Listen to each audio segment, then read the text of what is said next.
So after using iPhone and being deep in the Apple ecosystem for the past 10 years of my life, I made the jump out about 2 months ago when I switched to Android, specifically the Google Pixel 9 Pro. And my initial impressions have been really good. But over the past 2 months, I've developed some pretty strong thoughts on a few different aspects of moving to Android coming from Apple after such a long time, including something that I really actually don't like that much.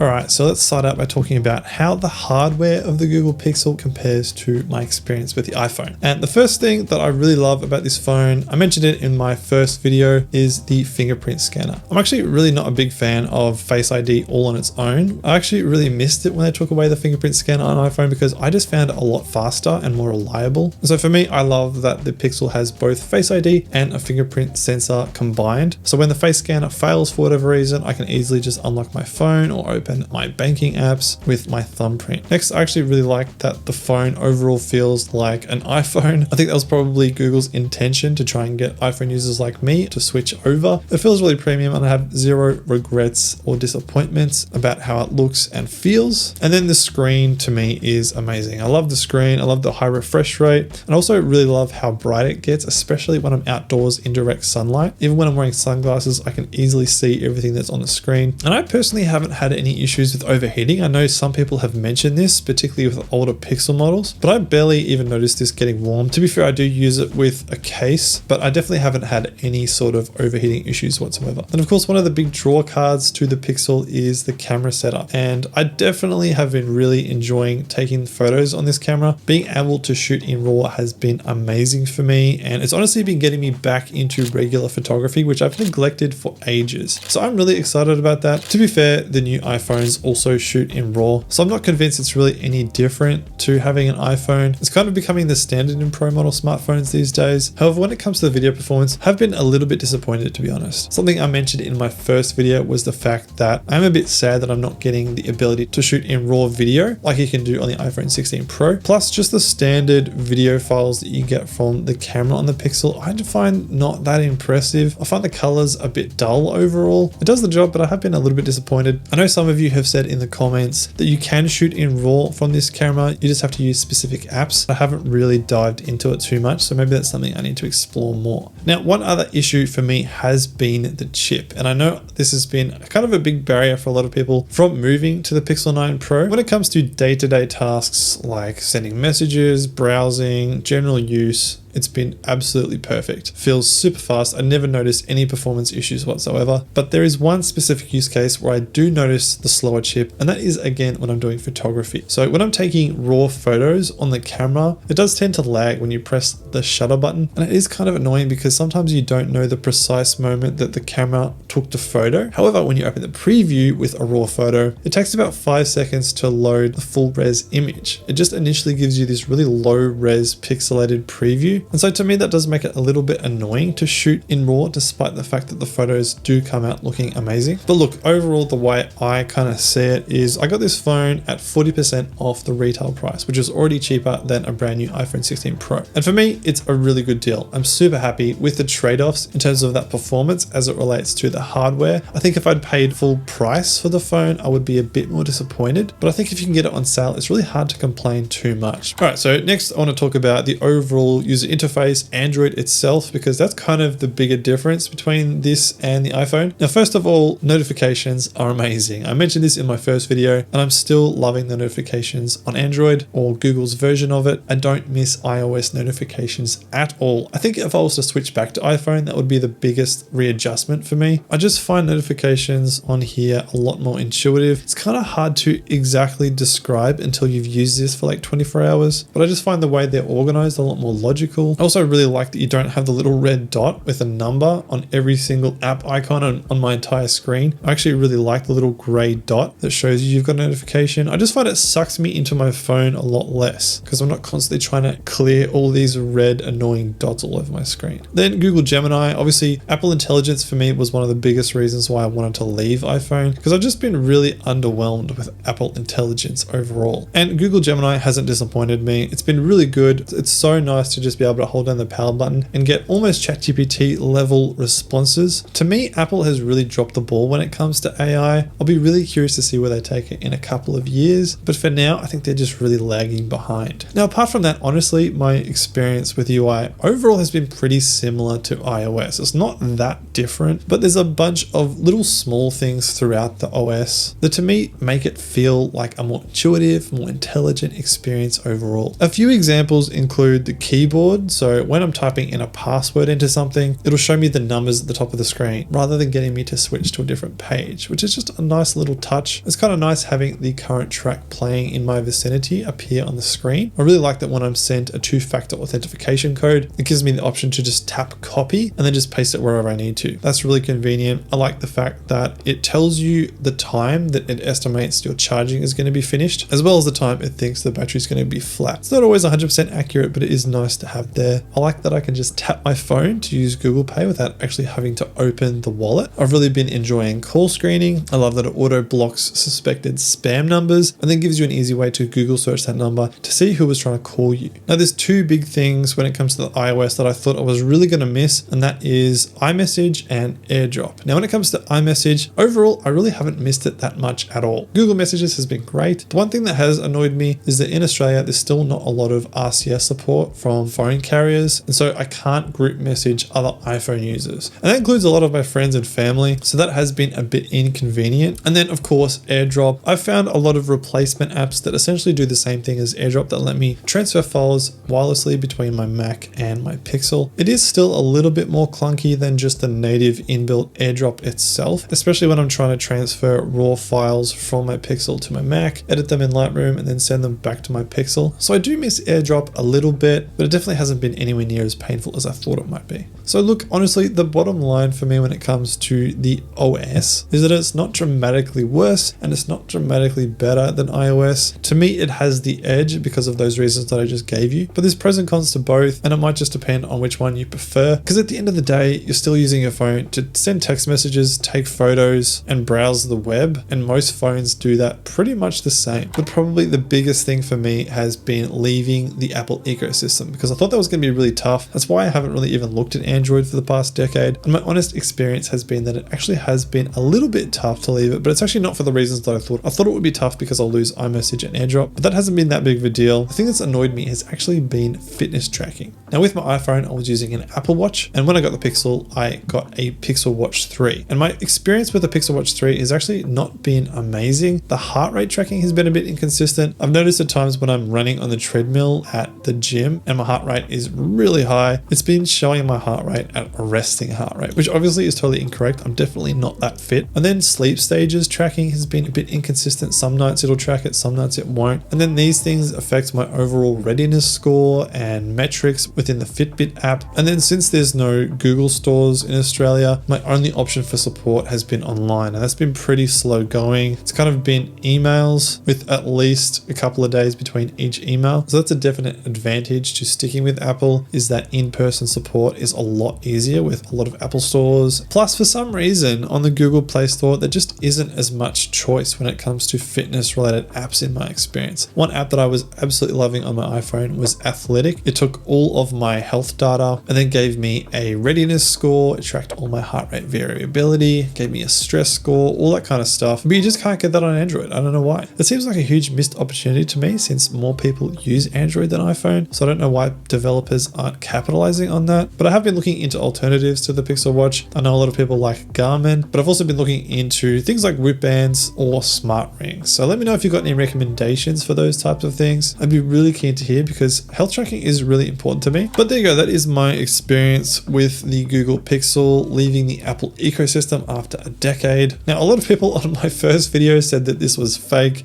that I was going to immediately switch back to my iPhone, but I'm actually not. I've already sold my Apple Watch. I do have my iPhone still in storage, but I'm planning on continuing to use the Pixel for at least the next year or two because I am really happy overall. I don't regret switching to the Pixel. And I think if you can get one on sale like I did and you're bored of your iPhone, then you actually really might enjoy the change. Android has come a long way since my first Android phone, which I absolutely hated. So I definitely think it's worth a try. If you're interested in seeing my initial impressions video of this phone to give you kind of a bigger context of my overall experience, then feel free to check that out right right here. And if you're interested in seeing more content about how to level up the production quality of your own content and more just general tech related videos like this, make sure you hit the like button and subscribe for more